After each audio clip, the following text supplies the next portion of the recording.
Graça e paz, igreja. Eu quero mais uma vez declarar aqui a minha alegria no Senhor de podermos estar reunidos a cada quarta-feira para estudarmos a palavra do nosso Deus por meio de exposições bíblicas. E temos estudado então o livro de Atos dos Apóstolos e hoje iremos continuar a partir do capítulo 8, versículo 26 até o versículo de número 40, esse texto que tem por título Filipe e o Eunuco. Então, irmãos, vamos nesta noite enfatizar nesse texto algumas coisas. A primeira ênfase, o remanejamento de Filipe. O fato de Filipe ter sido levado para um lugar deserto. Aliás, irmãos, o fato dele ser retirado da cidade de Samaria. Se bem nos lembramos, irmãos, dos textos anteriores, ele foi retirado ali de Samaria pelo próprio Deus, ele foi então remanejado para um outro lugar. Ele foi retirado, então, de um campo muito promissor, que estava ali dando certo. Ele pregou em Samaria, ele basicamente fundou a igreja ali. As pessoas da cidade estavam alegres e sendo receptivas ao seu ministério e Deus, de repente, o retira ali daquele campo. Inclusive, ele levantou a necessidade dos apóstolos que estavam em Jerusalém terem que ir para Samaria justamente para suprir ali o vazio deixado por Filipe. E para onde Deus ele envia Filipe? O texto diz, irmãos, que para um lugar deserto. Com alguma missão clara? Negativo, irmãos. Não havia ali uma forma específica dada por Deus. Deus não fora claro o motivo pelo qual Filipe estaria naquele lugar deserto. O versículo 26 declara, então, que um anjo do Senhor,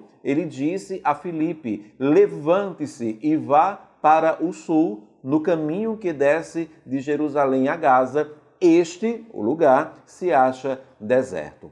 A segunda ênfase, irmãos, é a simples e direta obediência de Filipe. O versículo 27, na parte A do versículo, diz que Filipe, diante desta ordem do Senhor, ele se levantou e foi.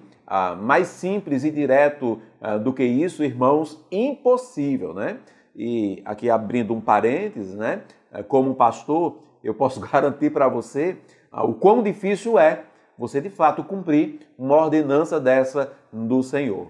A terceira ênfase, irmãos, é a aparente ilógica de Deus. Nós não precisamos tapar o sol com a peneira, irmãos.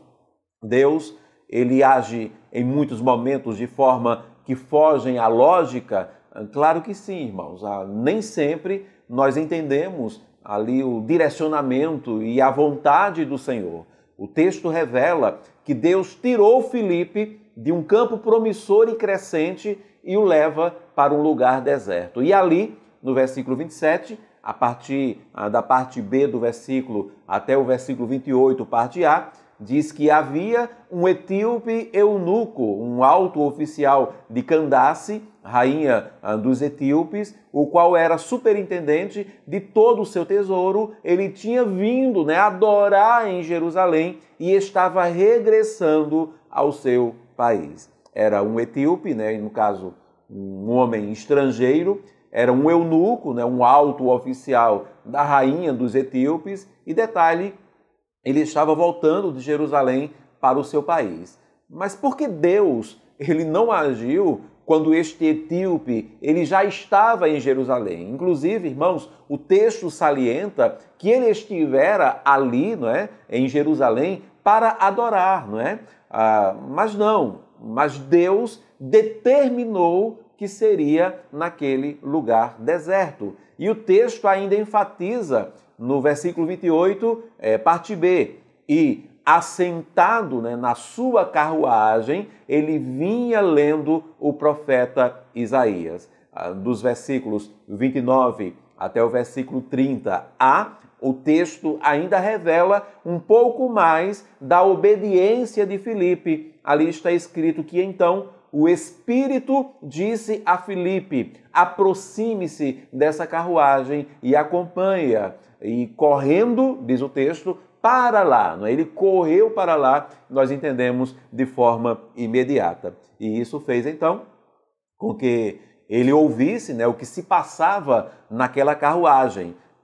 O versículo 30b, Filipe, ele ouviu que o homem estava lendo o profeta Isaías. No que Filipe, então, ele teve um insight, o 30c, então perguntou, o senhor entende o que está lendo? O que seria, então, irmãos, a quarta ênfase apresentada aqui nesse texto, que é a oportunidade aproveitada. Filipe, ele aproveita aquela oportunidade que se apresentou ali do seu lado naquela carruagem. A quinta ênfase, irmãos, é a compreensão pela explicação. O etíope, ele só compreenderia a mensagem se fosse ou se lhe fosse explicada. E isso se revelaria, irmãos, por meio de uma obviedade. O versículo 31 até o verso 34. Então ele respondeu, como poderei entender se ninguém me explicar? E convidou então Filipe a subir e a sentar-se ali no seu lado, né, naquela carruagem. O texto ainda diz que, ora, a passagem da Escritura que ele estava lendo era esta: foi levado como ovelha ao matadouro e como um cordeiro mudo diante do seu tosqueador, ele não abriu a boca. Na sua humilhação, lhe negaram justiça. Quem poderá falar da sua descendência? Porque a vida dele é tirada da terra. Aqui então ele estava lendo um texto, né, do profeta Isaías, versículo 34. Então o eunuco, ele disse a Filipe, peço que você me explique. A quem se refere, né, o profeta? Ele fala de si mesmo ou de outra pessoa? A sexta ênfase, irmãos, aqui no texto, é que Jesus, ele é o fim. Né? Toda a mensagem explicada ali por Filipe desembocou, né, desaguou ali em Jesus, o verso 35. Então Filipe, ele explicou, e começando então com esta passagem da Escritura, ali o texto de Isaías, anunciou-lhe a mensagem de Jesus. É muito salutar, irmãos, como a partir da igreja primitiva, todas as pregações iniciavam no Antigo Testamento, né? Claro, né? Era a Bíblia que eles usavam naquela época, e sempre terminava em Cristo. Essa seria a tônica. Todas as mensagens finalizariam em Jesus Cristo. Não é que todos os caminhos levam a Ele, não é que todos os caminhos levam a Jesus, e sim que todo o Antigo Testamento aponta para Cristo. Jesus, de fato, ele se torna o centro da pregação da igreja primitiva. A sétima ênfase aqui do texto é a descomplicada dinâmica da igreja primitiva. Primeiro, irmãos, é bem certo que quando Filipe ele falou sobre Jesus, ele realmente, irmãos, ao que parece-nos, ele falou sobre tudo, né? A exemplo de, ele citou com certeza a sua prática adotada ali do batismo nas águas, isso no seu ministério, né? Certamente ele falou de suas implicações, né, sobre o batismo, né, sobre a sua prática e também sobre o seu simbolismo. Pois o texto, irmãos, ele revela no versículo 36 que, seguindo então pelo caminho, eles chegaram, né, a certo lugar onde havia água. Né? Então o eunuco, ele disse, eis aqui a água, o que impede que eu seja batizado? Eu ainda diria, irmãos, que Filipe, ele pode ter citado as palavras de Jesus em Marcos 16:16. Quem crer e for batizado será salvo, quem, porém, não crer será condenado. No que aquele homem, ele pensou, irmãos, e ele verbaliza isso. Então quero, né? Eu quero ser batizado e quero ser imediatamente. E eu digo, irmãos, que é descomplicada pela resposta de ação de Filipe, o verso 37 e o verso 38. Filipe respondeu, é lícito se você crê de todo o coração. Então ele disse, creio que Jesus Cristo é o Filho de Deus. Então, mandou parar a carruagem, ambos desceram à água e Filipe batizou o eunuco, né? Imediatamente e descomplicadamente Filipe o batizou. Vale aqui, irmãos, a observação de que não se tratava ali de um judeu, né? Não era alguém que conhecia a Torá, não é? Era um etíope, era um estrangeiro. Ou seja, não era alguém que já conhecia ali as leis e os mandamentos. Era um estrangeiro que acabara de conhecer o plano de salvação. Alguém que declarou que Jesus Cristo é o Filho de Deus. E Filipe apenas se moveu por isso e o batizou imediatamente. Não lhe pediu ali, né, por exemplo, um tempo, né, para ver se era isso mesmo, né, que ele queria, para se provar, né, se era mesmo crente ou não, ou só após um discipulado ou uma classe de catecúmenos. Não, ele apenas o batizou. Ele não procrastinou aquela ação. Ele fez imediatamente a sua vontade de acordo com a palavra declarada pelo etíope. Aí ele disse: eu creio que Jesus Cristo é o Filho de Deus e eu quero ser batizado, e Filipe o fez. A oitava ênfase aqui do texto é que o trabalho do Senhor, e para o Senhor, ele é contínuo. Não deu, irmãos, nem tempo de comemorar, né, irmãos? Sabe quando nós temos batismos ali na nossa igreja e tem aquele momento, né, pós-batismo, né, de uma música especial e de abraços, né, congratulações da igreja ali ao batizando ou dos seus familiares. Bem, aqui, irmãos, foi algo inexistente. Versículo 39 e 40 diz que quando saíram da água, o Espírito do Senhor arrebatou Filipe e o eunuco não o viu mais. E este, né, o eunuco, ele foi seguindo o seu caminho cheio de alegria. Mas Filipe foi visto outra vez em Azoto e, seguindo viagem, evangelizava todas as cidades até chegar a Cesareia. Ou seja, o trabalho, ele é contínuo mesmo, ele é constante. Amém e amém. São essas, então, irmãos, as ênfases que eu enxergo aqui nesse texto, né? A primeira ênfase, o remanejamento de Filipe. Deus tirou ele de um lugar promissor, um lugar que estava crescendo, e o levou para um lugar deserto. A segunda ênfase, a simples e direta obediência de Filipe. Ele o fez imediatamente. A terceira ênfase, a aparente e lógica de Deus. Porque Deus fez isso, né? Levá-lo para um lugar deserto e ali para pregar a um etíope, eunuco, né? Que já estava em Jerusalém, e Deus escolhe o lugar deserto no retorno dele para a sua casa para que ele ali conheça a mensagem da cruz, né? A quarta ênfase, a oportunidade aproveitada, né? Ali o Filipe, ele se aproxima da carruagem e ele questiona, você entende aquilo que você está lendo? Ele aproveita a oportunidade. A quinta ênfase, a compreensão pela explicação. O texto deixa bem claro, né, que o etíope, ele só entenderia a palavra de Deus, a mensagem de Deus, por meio de uma explicação. E a sexta ênfase, Jesus é o fim.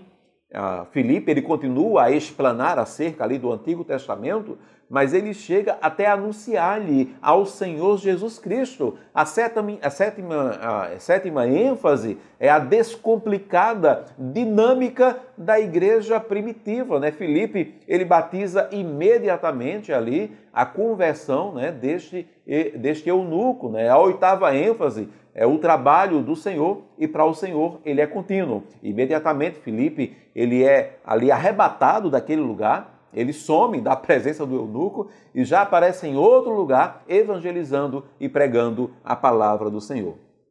Algumas lições podem ser aprendidas aqui, irmãos. Primeiro, Deus, ele fará qualquer coisa para cumprir o seu propósito. Deus fará, irmãos, remanejamentos, Deus fará mudanças, Deus fará, inclusive, arrebatamentos, se necessário for, se preciso for, irmãos. Alguém poderia até dizer que Deus erra, né? Afinal, o mundo diz que em time que está vencendo, né, não se mexe.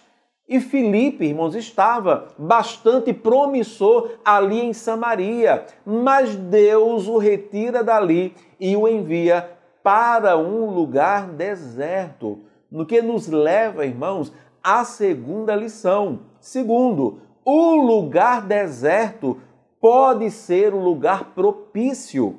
Por que não, irmãos? As missões do Senhor para nós nem sempre estão nas cidades, nos oásis, no conforto, no lugar cômodo. Às vezes, e biblicamente falando, muitas vezes, o lugar deserto é a escolha do Senhor para os seus servos. Você pode estar se martirizando por ter sido retirado de um lugar de conforto, de ter sido posto num lugar deserto. Você pergunta, por que Deus? Mas para Deus é o lugar propício hoje. Amanhã Ele te manda para as cidades, Ele te envia para os oásis de novo, como foi com Filipe. O que me leva então para outra lição. Em terceiro lugar, deserto ou lugar deserto não é o ponto final, é um lugar de passagem. Dê tempo e oportunidades para Deus trabalhar em ti no lugar deserto. E no lugar deserto, seja bênção para outros que acabam passando por ali. Tenha paciência, Deus te levará às cidades de novo. Uma observação aqui, irmãos, muitas vezes você chega ao lugar deserto pelas próprias forças, pelas próprias pernas, O versículo 27 diz que Filipe, ele se levantou e ele foi, ele se encaminhou para aquele lugar deserto. Mas, irmãos, na sua saída daquele lugar deserto, será a mão do Senhor a te tirar de lá. Como Filipe, ele foi arrebatado do lugar deserto pelo Espírito do Senhor. Dê tempo para o trabalhar de Deus, seja paciente. A quarta lição, aproveite as oportunidades. Para quê? Aproveitar para quê, irmãos? Para muitas coisas, Muitas mesmo, mas especialmente para dar glórias a Deus. E não há melhor maneira de dar glória ao Senhor que não seja falando dele, pregando sua palavra. O mundo só entenderá a mensagem da cruz se houver quem a explique. Romanos 10, 14, como porém invocarão aquele em quem não creram, e como crerão naquele de quem nada ouviram, e como ouvirão se não há quem pregue. E só os dotados do Espírito Santo poderão explicar as coisas do Espírito Santo. 2 Timóteo 4,2, pregue a palavra, insista, quer seja oportuno, quer não, corrija, repreenda, exorte com toda a paciência e doutrina. Assim, o nosso falar, o nosso andar, o nosso agir, tudo deve desaguar em Jesus na mensagem da cruz. A quinta lição, vamos descomplicar, irmãos. O mundo já anda tão complicado. Por que devemos complicar ainda mais?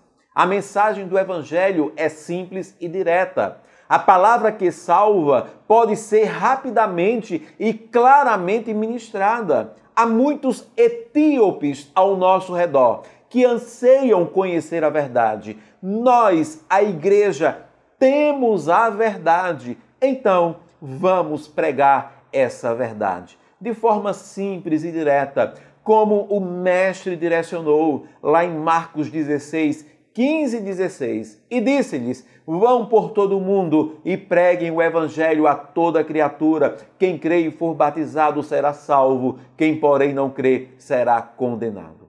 E em último lugar, a última lição, não há tempo para parar. É contínuo, é constante, há muito a ser feito. Os campos estão brancos, há um arado a se conduzir e pôr as mãos. Há muitos necessitados e carentes de Jesus. A gente, irmãos, enquanto igreja do Senhor, a gente deseja muito estar no cume, do Monte da Transfiguração. No monte tem glória, tem presença, tem a manifestação apenas do que é bom. Mas há uma multidão no pé do monte, ainda precisando da mensagem de Cristo. Vamos pregar a palavra em tempo e fora de tempo e constantemente, e que Deus nos ajude, irmãos. Vamos orar ao Senhor. Pai, muito obrigado, louvado seja o teu santo nome, por esse testemunho do teu servo Filipe, que muito nos instiga, nos estimula, nos motiva, nos ensina e nos edifica, Pai. Que este testemunho, este exemplo, seja abarcado pela tua igreja do presente século e que em Cristo Jesus as lições aprendidas aqui, Senhor, sejam de fato, Deus, empregadas na nossa ação, na nossa atitude, na nossa vida, no nosso ministério. Que em Cristo Jesus sejamos bênção em tuas mãos, para que muitos etíopes, homens e mulheres que não conhecem a ti, que não compreendem a tua palavra, sejam alcançados por meio da pregação do teu evangelho. Usa-nos em tuas mãos, para que de fato a tua vontade, Deus, seja feita em nós e através de nós. Nós oramos assim, em nome de Cristo Jesus, que vive e reina para todo sempre. Amém e amém. Que Deus nos abençoe, irmão.